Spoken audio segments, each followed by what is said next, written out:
Os cursos de formação política, lideranças para o fortalecimento da democracia, foram planejados para que você pudesse, através de recursos de comunicação, participar de forma efetiva, definindo seu próprio ritmo de aprendizado, na interação com as aulas gravadas e com os debates em lives com os professores. Embora nosso conteúdo abranja uma ampla área do conhecimento da política e de suas interrelações com outros saberes, como a história, a psicanálise e o planejamento estratégico, para citar alguns, tudo foi planejado para que você, sem dificuldades, fosse avançando e construindo sua visão de mundo, capaz de ajudar na sua autonomia como sujeito de seu destino e líder na área em que atua.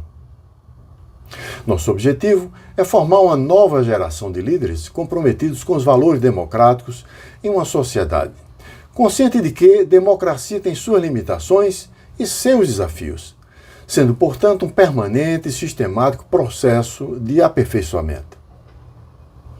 Entendemos, por fim, que as democracias institucionais devem avançar no sentido de estruturar mecanismos e políticas públicas inclusivas, espalhando seus benefícios e efeitos e valores transformadores para todos, e não apenas os retendo na mão de uma minoria de privilegiados.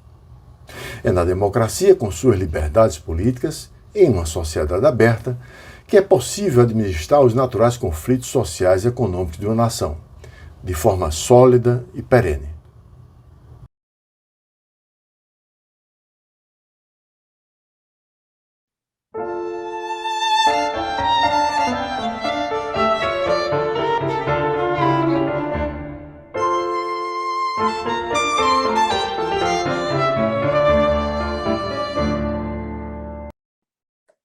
Eu vou falar sobre uma expressiva visão de mundo que é o liberalismo, uma doutrina que cobre cerca de 4 séculos desde o primeiro pensamento que divisou esta visão, que divisou essa concepção de mundo. Antes, porém, eu quero deixar bem claro que não assumirei nenhuma atitude professoral. Eu procurarei ser o mais coloquial possível. E, antes de entrar na doutrina propriamente dita, é importante fixar 2 noções preliminares.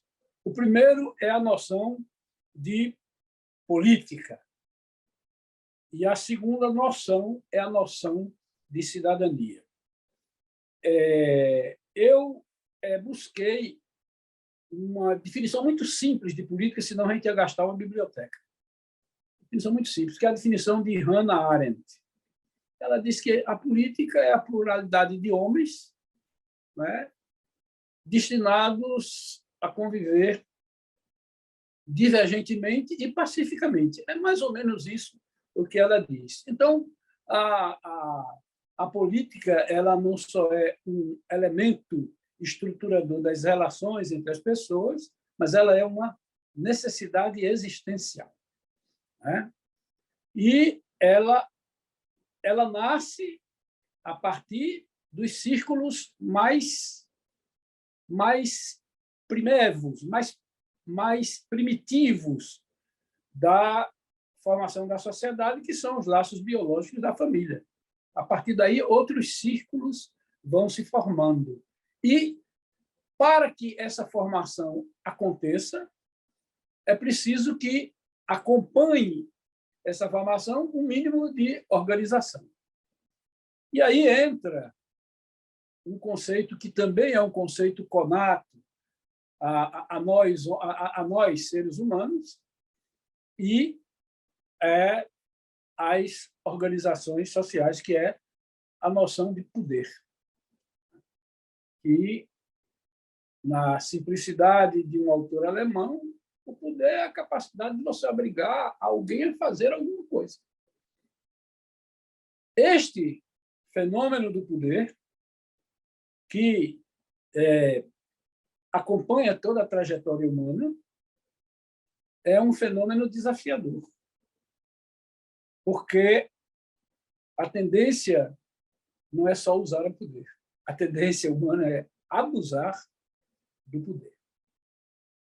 Então, é a partir daí, dessa dinâmica e dessas contradições, que surge o pensamento liberal. O pensamento liberal ele tem dois pilares fundamentais. O primeiro pilar é o da liberdade individual. E o segundo pilar é o da limitação do poder. Ou se limita o poder, ou se coloca o poder sob controle, ou tudo tenderá à tirania, à morte da política, e é uma catástrofe, não é, de amplitude global. Poder, sociedade, são dois elementos que preocupam o pensamento liberal desde suas origens clássicas. Para que vocês tenham uma ideia, eu vou fazer apenas um exercício de imaginação. Você imagine, não é, uma numerosa, vamos usar a expressão tribo, que já é uma organização mais acima da família, um clã. Como se disputa o poder? Como se chega ao poder? Um autor que é muito polêmico, ele disse que é preciso evitar a guerra de todos contra todos. Ele é questionado. Uns acham que ele era um absolutista, outros acham que ele iniciou uma visão moderna, nova, foi iniciador da visão contratualista do liberalismo. O que é a visão contratualista? Para que não existisse uma guerra de todos contra todos, a comunidade, por mais primitiva que fosse, se reuniria e cederia um pedaço de sua liberdade a um ente chamado o Leviatã. Mas cediam, não, obedeciam. Bom, a partir daí, e isso começou no século XVII, eu estou falando de um sobrevoo de 3 séculos, e isso deu exatamente no início de um movimento que varreu a Europa, chamado o Iluminismo, onde a razão passou a preponderar sobre a fé, o progresso, não é? E, sobretudo, o choque de ideias. Então, outros autores vieram, eu vou só rapidamente falar, né? Mas eu não posso deixar de falar no inglês John Locke, não é possível, né? Ele concebeu um contrato social, ele e o suíço, considerado francês Rousseau, não é também um contrato social, embora diferentes. O contrato social significa dizer a gente se reúne, cria o Estado, aí nós entramos com uma nova noção, cria o Estado, que é uma organização complexa, e eu acho que é fundamental que vocês guardem essa noção de Estado, porque é a única organização que exerce legitimamente o poder da força, a coerção, consentida por todos aqueles que precisam conviver socialmente. Então, surge o Estado. É uma outra noção fundamental. O surgimento do Estado decorre desse contrato, desse pacto social que tanto Voltaire, tanto Locke quanto Rousseau, de forma diferente, não é? e Hobbes imaginavam. E aí surge, dentro dessa concepção, a noção fundamental, a outra noção fundamental, a primeira noção é a liberdade individual do liberalismo. A outra é a da limitação do poder. E aí um francês genial cria aquilo que todo dia está na boca do povo, que são poder executivo, poder legislativo, poder judiciário, problemas entre esses poderes, porque eles foram criados pelo Barão de Montesquieu, esta concepção num livro chamado O Espírito das Leis. Então, ele concebeu esse mecanismo que a gente chama de mecanismo de... um negócio meio pernóstico, mas checks and balances, ou seja, poder limita poder. Pronto, é mais simples. Isto aí, deixando de lado outras coisas que são importantes, mas isso é uma coisa central, foi o fundamento do chamado liberalismo clássico. Vejam bem, eu sei que para ser um liberal ele tem que desconfiar do poder, sobretudo, em qualquer circunstância, e entender que o poder tem que ser limitado e controlado por todos nós, pela sociedade. Então, isto é a questão basilar, são dois grandes pilares da visão liberal. A outra noção preliminar que eu falei foi a cidadania. Essas questões caminham de maneira correlata. Porque, antigamente, o que você tinha, de um modo geral, era uma sociedade, uma classe privilegiada, em que o poder lhe era delegado por uma decisão divina de Deus, e isso se chama absolutismo, e os reis faziam o que queriam, os soberanos, tiranos, faziam o que queriam com as pessoas, humilhavam, cobravam impostos, faziam tudo isso. E você tinha nada mais, nada menos do que uma elite aristocrática, né, absolutamente, eu diria, não laboriosa. Você tinha o clero, depois, e você tinha uma massa de escravos, uma massa de pessoas submetidas, excluídas, humilhadas, de um modo geral. Acontece que a economia começou a mudar depois das navegações, e aí veio à tona uma coisa chamada mercantilismo, que era um mecanismo utilizado pelos reis para aumentar seu poder. E aí chega-se a um ponto de ruptura, porque o absolutismo, de fato, né, era uma forma de você exercer de maneira absoluta, e por isso o nome é absolutismo, o poder. E aí começou, e é importante, por isso que eu falei desse movimento chamado de iluminista, aí o poder das ideias. Aí começam ideias a surgir, né, ideias subversivas para a época, e essas ideias fermentam movimentos revolucionários. Isso do lado político. Depois eu falo sobre o lado econômico. Do lado político, né? Então, você tem 3 grandes momentos de ruptura com essa visão de mundo. Você tem a gloriosa Revolução Inglesa de 1488. Você tem a Revolução, a Declaração de Independência dos Estados Unidos, sim, a Declaração do Homem e do Cidadão na Revolução Francesa. Você tem, antes da Revolução Inglesa, com o Bill of Rights, quer dizer, a Carta de Direitos, uma coisa impensável. E você vai ter, mais adiante, não é? Você teve a Revolução Inglesa, a Revolução Francesa, a Revolução Americana e a Revolução Francesa. Esses movimentos alteraram profundamente e foram momentos decisivos para uma nova sociedade, e toda essa concepção ela vinha desses pensadores do chamado liberalismo clássico, que também tinha uma vertente econômica, que era a livre iniciativa,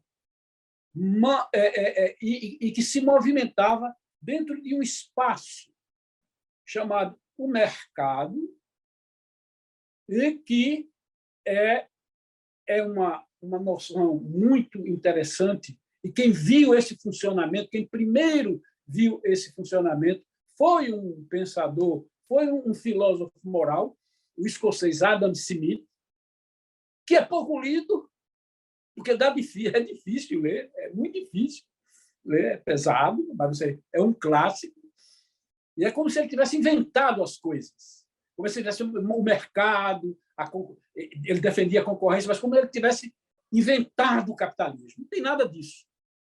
Ele mostrou como funciona a ordem espontânea chamada mercado. Então, ele teve seguidores, como David Ricardo, etc. Não vou entrar aí no detalhamento doutrinário, mas essas ideias fez com que nascesse uma nova classe social, que foi a burguesia. Tanto que a Revolução Francesa foi uma revolução burguesa, diferente da Revolução de 1917, na União Soviética, que é uma outra categoria de revolução,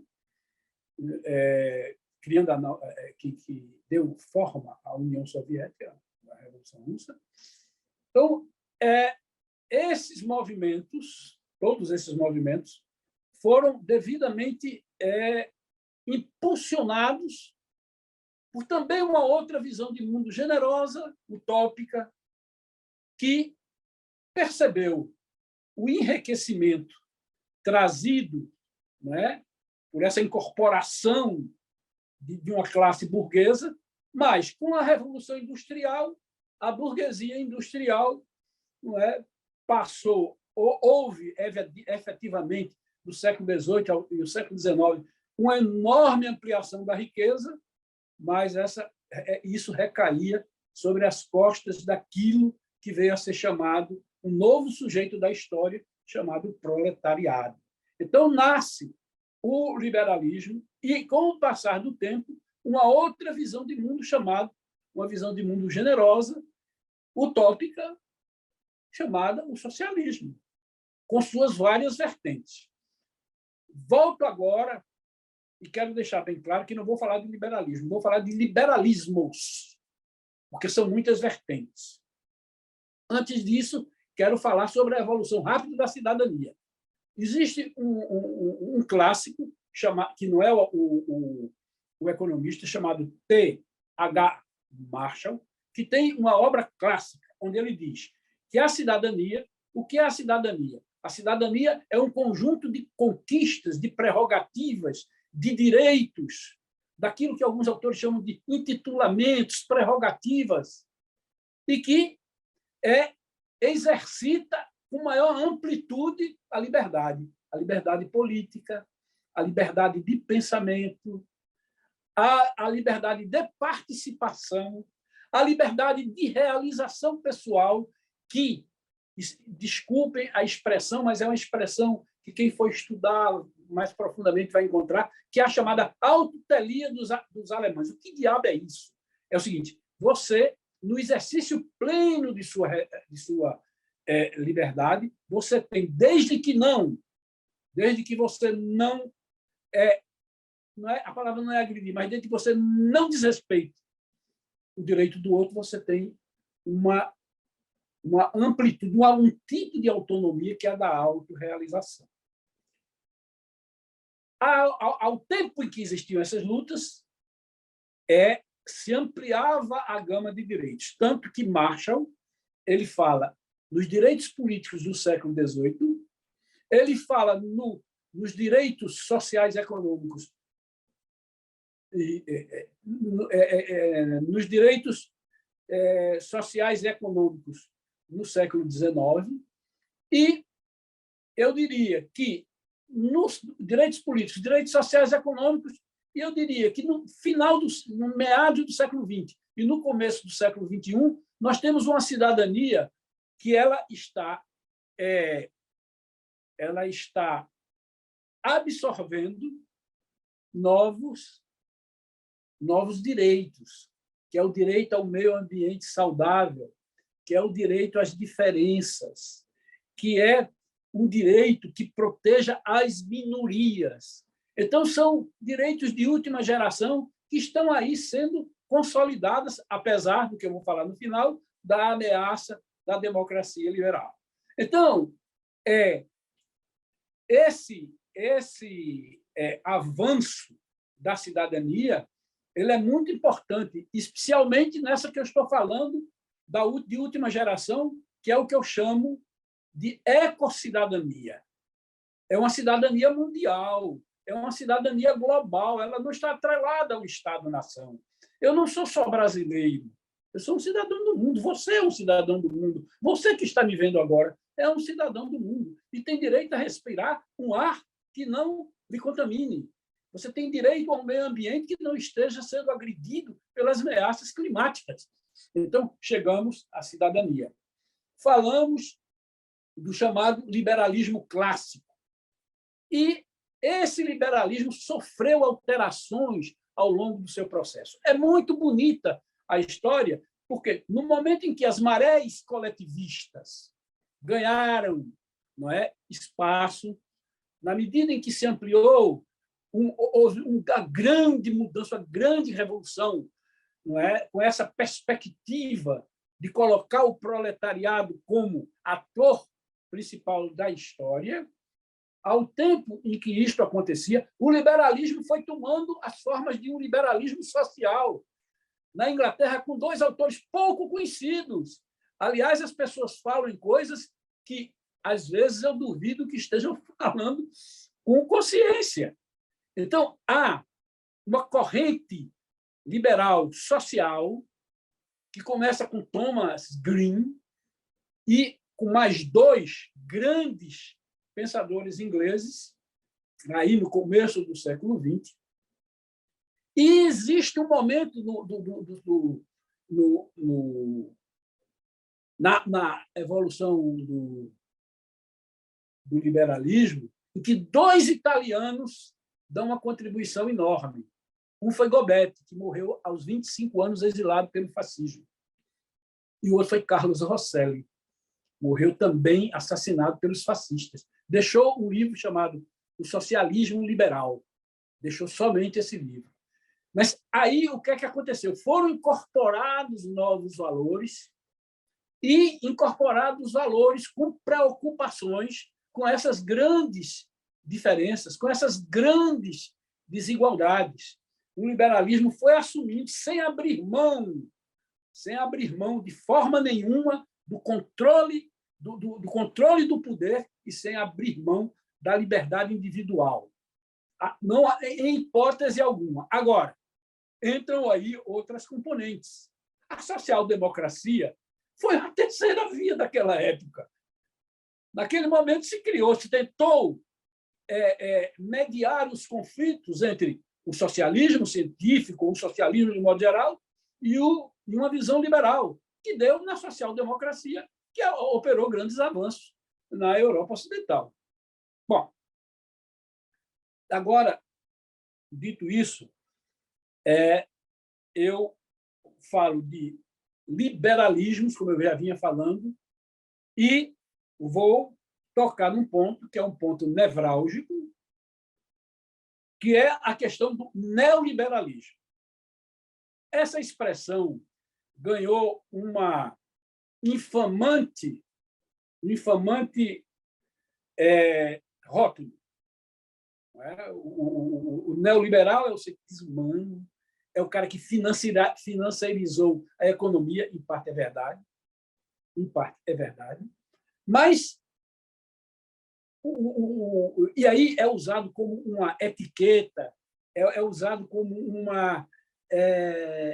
um rótulo depreciativo, né? E o liberalismo foi um alvo violento das críticas universais, como diz o grande liberal e prêmio Nobel Mário Vargas Llosa. Então, o que é que aconteceu a despeito do crescimento da visão social incorporada aos novos liberalismos? O que é que aconteceu?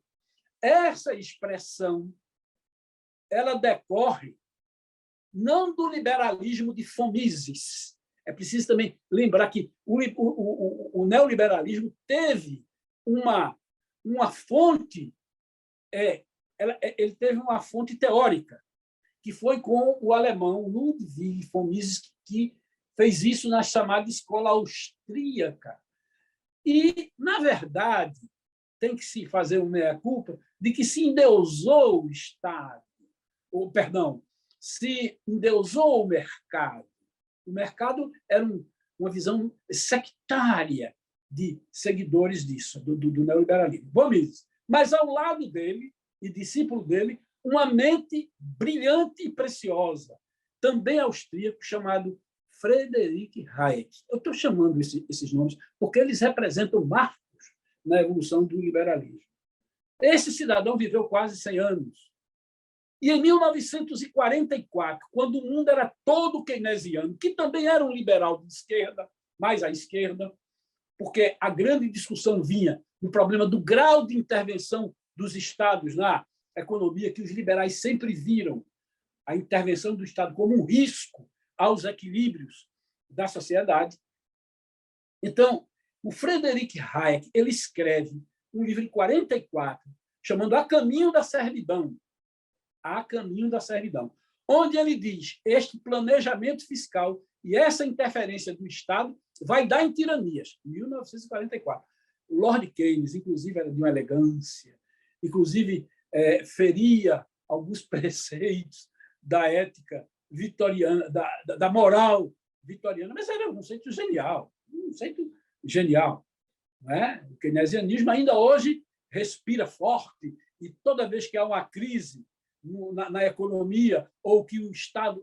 Agora mesmo nós vimos isso. Bom, então, a raiz teórica do neoliberalismo são esses dois. E Hayek foi prêmio Nobel em 1974. Quer dizer, não é uma invençãozinha, não é um nome, não é um rótulo, tem uma fonte teórica.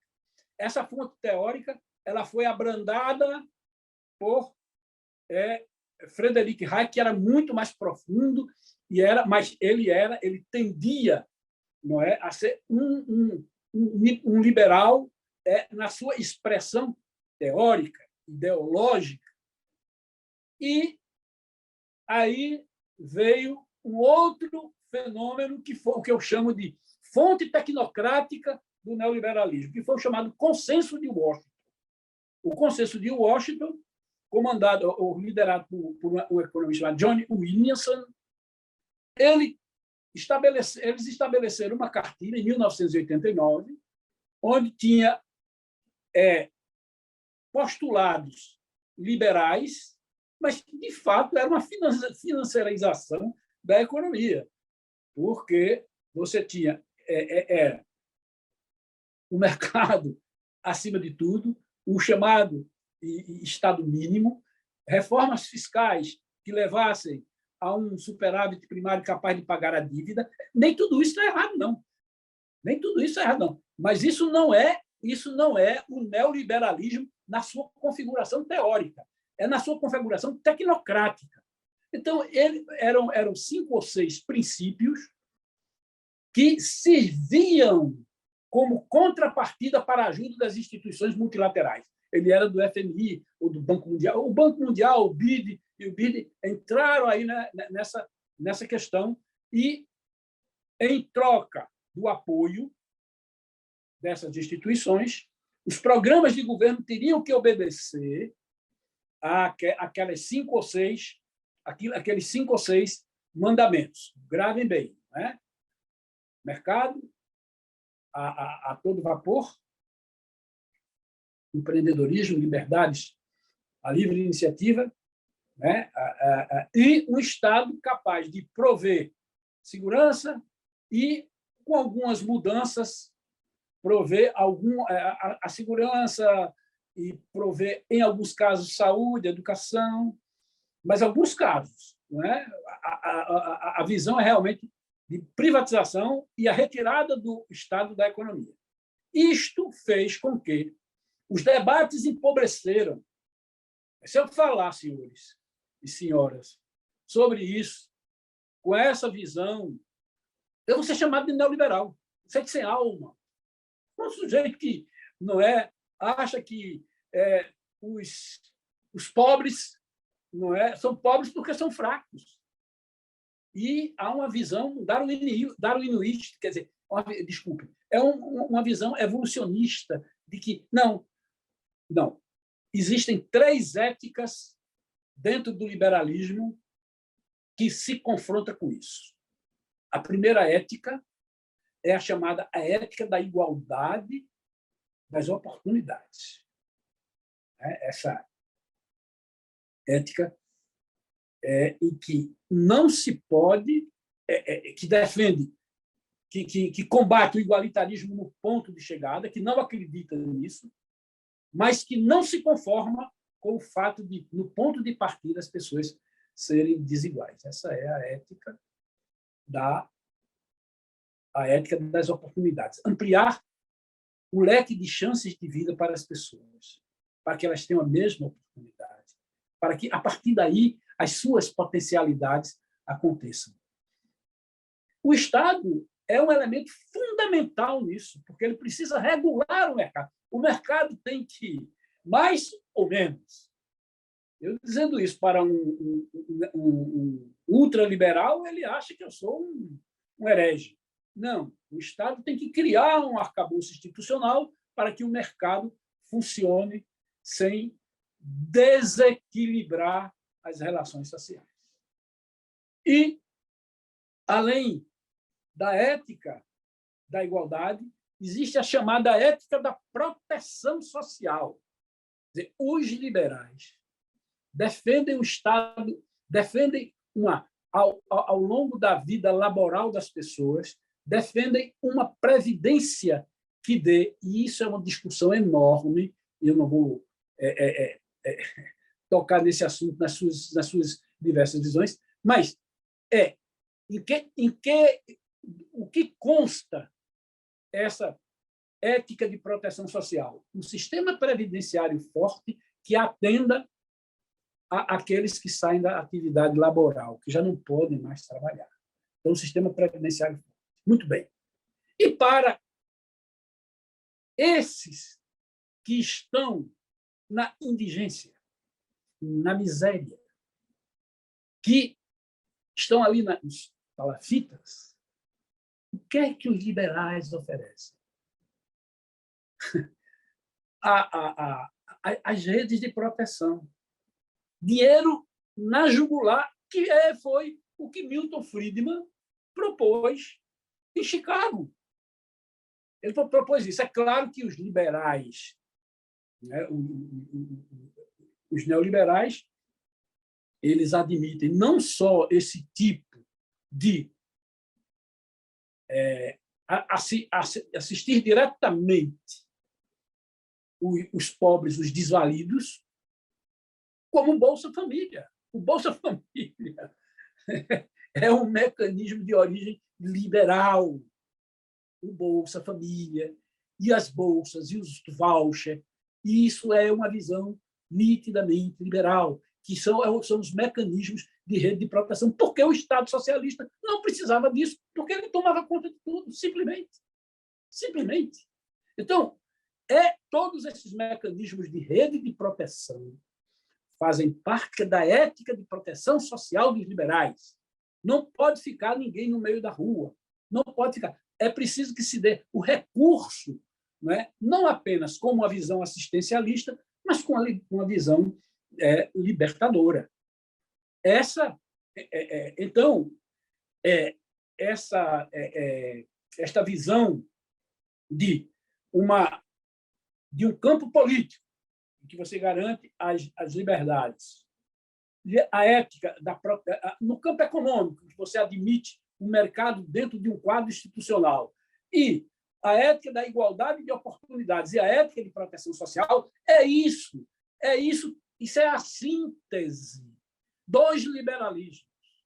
É a síntese. Temos ainda, só para concluir, visões interessantíssimas de um homem chamado Norberto Bobbio, a quem eu digo que ele era moralmente liberal, era radicalmente democrata, e eu diria que ele era finalisticamente um socialista. Foi, para mim, um dos homens mais brilhantes que a humanidade já produziu. Ao lado dele existem Um outro teórico que fala na questão da justiça social, não vou falar em Tocqueville, porque é muita coisa, mas esse eu vou dizer o nome para ficar gravado, que é John Rawls, A Teoria da Justiça. Complicado para ler, complicado, difícil.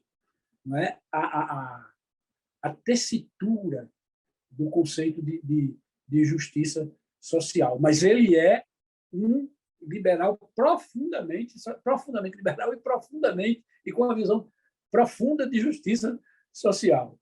Existe um outro que o acompanha, chamado Robert Nozick, mas o livro dele é Anarquia, Utopia e Estado. Ele diz que para primeiro saber qual é o tamanho do Estado, se é preciso saber se é necessário existir ou não o Estado. Quer dizer, ele é uma espécie de o que a gente chama de anarco-liberal, que existe por aí.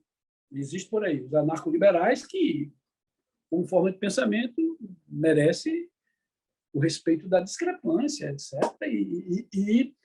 e do debate. Então, eu falei em John Rawls, falei em Norberto Bobbio, que eram, eu diria, liberais. Bobbio conseguia juntar, ele era um admirador de Carlos Rosselli, ele participou de um partido político, Partido da Nación, demorou pouco, Bobbio, mas por conta de Carlos Rosselli. Então, eu diria que os neoliberais existem. Agora, eles não são tão burros como as pessoas pensam, nem tão monstruosos. Eles têm uma linhagem de pensamento. Ele tem uma linhagem de pensamento, como eu disse, vem lá de Mises, passa para o Friedrich Hayek, e aqui pelo Brasil, pela América Latina, existem, né? E a experiência do Chile com os Chicago Boys é uma experiência neoliberal, a experiência de Margaret Thatcher na Inglaterra, de Ronald Reagan nos Estados Unidos, são experiências tendentes a um neoliberalismo, sendo que, no caso de Pinochet, foi dentro de uma ditadura. É muito curioso essa coisa da economia do mercado em ditaduras. Por exemplo, a China. E é uma coisa que não entra muito na minha cabeça, mas tudo bem. Vai lá dentro do seu projeto, que é um projeto muito especial. Bom, eu queria concluir dizendo que nós precisamos estar muito atentos ao que está acontecendo com a democracia liberal. As pessoas precisam entender que o oxigênio é feito do ar que a gente respira. A gente só sente falta quando o ar não sente falta. Então, as democracias estão sofrendo um ataque violento das autocracias de direita, de esquerda, Hungria, Polônia, Nicarágua, o Brasil. É preciso que se diga que nós estamos diante de um autocrata. Não vamos fugir do debate. É um caso típico de um autocrata. O Putin na Rússia. E esses autocratas, eles comem pela beirada as instituições democráticas. Há uma profunda relação entre liberalismo e democracia. Não há um Estado democrático que não tenha sido um Estado liberal. Elas não são, né? Pode existir algumas trepidações nessa relação, mas eu termino dizendo que é preciso que nós, democratas, estejamos muito atentos ao que vai acontecer no Brasil e no mundo, porque existe uma ideologia chamada tradicionalismo, que é o que fomenta a extrema-direita no mundo. Chama-se tradicionalismo. Não tem nada a ver com a tradição do ponto de vista corrente. É Alexandre Dugin, um desses elementos, está ali por trás de Vladimir Putin. Steve Bannon esteve atrás de Trump. E atrás de Bolsonaro estava o Olavo de Carvalho. Então, é preciso que nós estejamos muito atentos para as estruturas das democracias liberais, porque elas são comidas por dentro. Alguém já disse, não é nenhum tipo de originalidade que eles cupinizam a democracia. A democracia, agora, tem que se atentar para o que disse esse gigante chamado Norberto Bobbio, e eu peço a licença para fazer a leitura do que ele disse, porque eu acho tão importante para um homem que viveu 2 guerras, morreu quase com 100 anos. Ele dizia assim, sobre o futuro da democracia. Eu queria que isso ficasse registrado. Prefiro falar de transformação e não de crise, porque crise nos faz pensar num colapso iminente.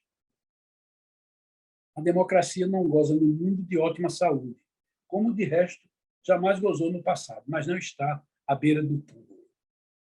E conclui: em nenhum país do mundo o método democrático pode perdurar sem se tornar um costume. No fundo, uma cultura, né? Mas um costume. Mas pode tornar-se um costume sem o reconhecimento da irmandade que une todos os homens a um destino comum, um reconhecimento ainda mais necessário hoje, quando nos tornamos mais conscientes desse destino comum e devemos agir com coerência através do pequeno lume de razão que ilumina o nosso caminho.